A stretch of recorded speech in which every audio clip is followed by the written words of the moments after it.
from Benares, where he used to meditate all day by the Ganges, and I can see from myself that he is a person of the most extraordinary sanctity. But he can meditate just as well in my little room, for he says he was never in any house that had such a wonderful atmosphere.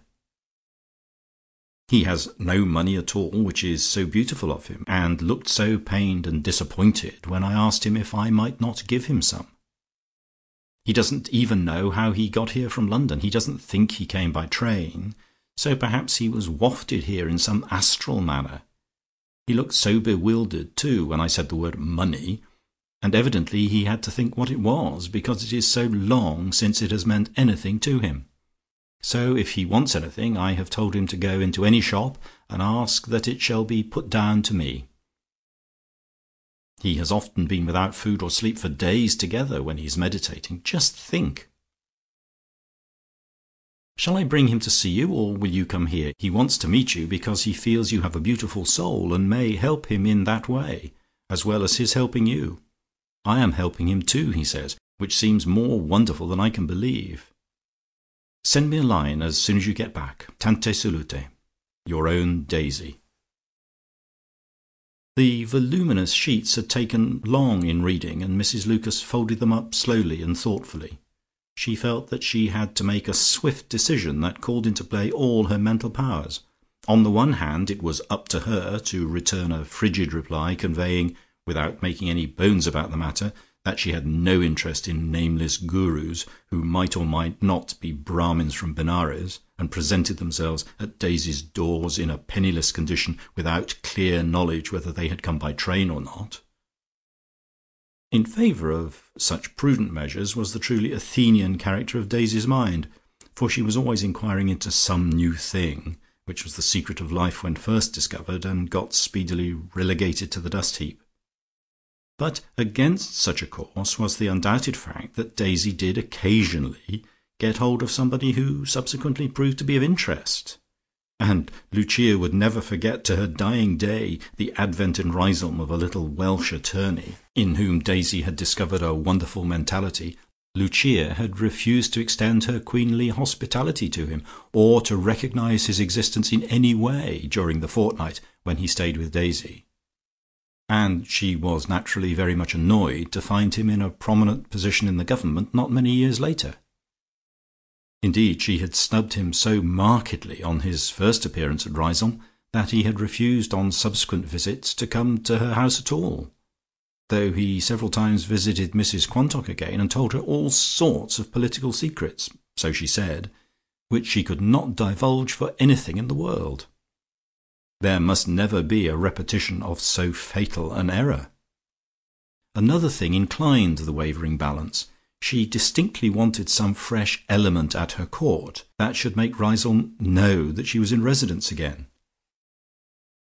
August would soon be here with its languors and absence of stimulus, when it was really rather difficult in the drowsy windless weather to keep the flag of culture flying strongly from her own palace.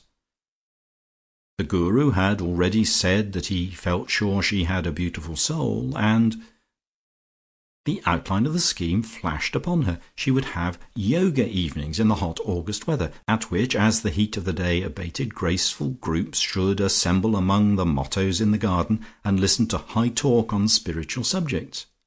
They would adjourn to delicious moonlit suppers in the pergola, or, if the moon was indisposed, she could not be expected to regulate the affairs of the moon as well as of Riseholme, there would be dim seances and sandwiches in the smoking parlour. The humorous furniture should be put in cupboards, and as they drifted towards the front hall again, when the clock struck an unexpectedly late hour, little whispered colloquies of "How wonderful he was tonight" would be heard, and there would be far-away looks and sighs, and the notings down of the titles of books that conducted the pilgrim on the way. Perhaps as they softly assembled for departure, a little music would be suggested to round off the evening, and she saw herself putting down the soft pedal as people rustled into their places for the first movement of the Moonlight Sonata. Then at the end there would be silence, and she would get up with a sigh, and someone would say "Lucia mia," and someone else "Heavenly music," and perhaps the Guru would say "Beloved lady," as he had apparently said to poor Daisy Quantock. Flowers, music, addresses from the Guru, soft partings, sense of refreshment. With the memory of the Welsh attorney in her mind, it seemed clearly wiser to annex rather than to repudiate the Guru. She seized a pen and drew a pile of postcards towards her, on the top of which was printed her name and address. "Too wonderful," she wrote. "Pray bring him yourself to my little garden party on Friday. There will only be a few. Let me know if he wants a quiet room ready for him."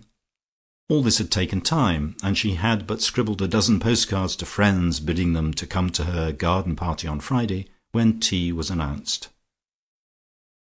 These invitations had the mystic word "Hightum" written at the bottom left-hand corner, which conveyed to the enlightened recipient what sort of party it was to be, and denoted the standard of dress, for one of Lucia's quaint ideas was to divide dresses into three classes: Hightum, Tightum and Scrub. Hightum was your very best dress, the smartest and newest of all, and when Hightum was written on a card of invitation, it implied that the party was a very resplendent one.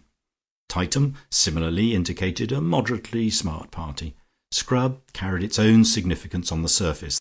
These terms applied to men's dress as well, and as regards evening parties, a dinner party Hightum would indicate a white tie and a tail coat, a dinner party Tightum a black tie and a short coat, and a dinner party Scrub would mean morning clothes.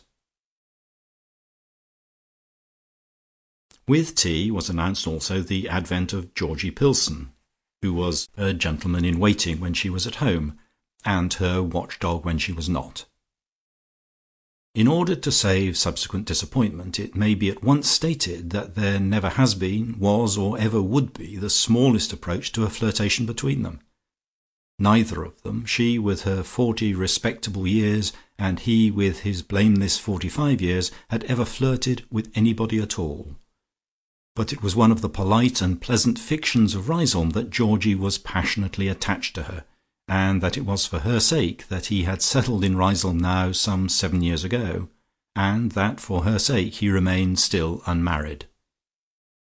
She never, to do her justice, had affirmed anything of the sort, but it is a fact that sometimes when Georgie's name came up in conversation, her eyes wore that far-away look that only the masterpieces of art could otherwise call up, and she would sigh and murmur, "Dear Georgie," and change the subject with the tact that characterized her.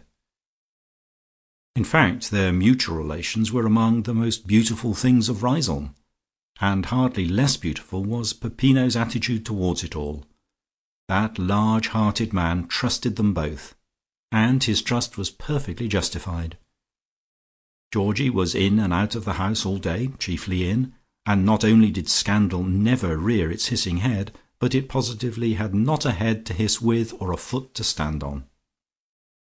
On his side again, Georgie had never said that he was in love with her, nor would it have been true if he had, but by his complete silence on the subject, coupled with his constancy, he seemed to admit the truth of this bloodless idyll.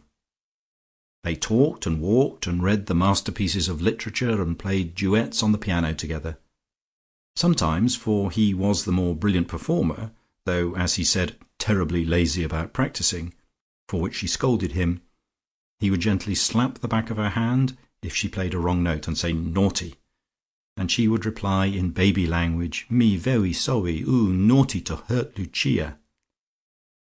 That was the utmost extent of their carnal familiarities, and with bright eyes fixed on the music, they would break into peals of girlish laughter until the beauty of the music sobered them again.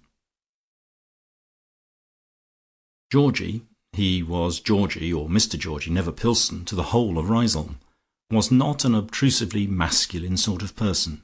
Such masculinity as he was possessed of was boyish rather than adult, and the most important ingredients in his nature were womanish. He had, in common with the rest of Riseholme, strong artistic tastes, and in addition to playing the piano, made charming little watercolour sketches, many of which he framed at his own expense and gave to friends, with slightly sentimental titles neatly printed in gilt letters on the mount: "Golden Autumn Woodland," "Bleak December," Yellow Daffodils, Roses of Summer were perhaps his most notable series.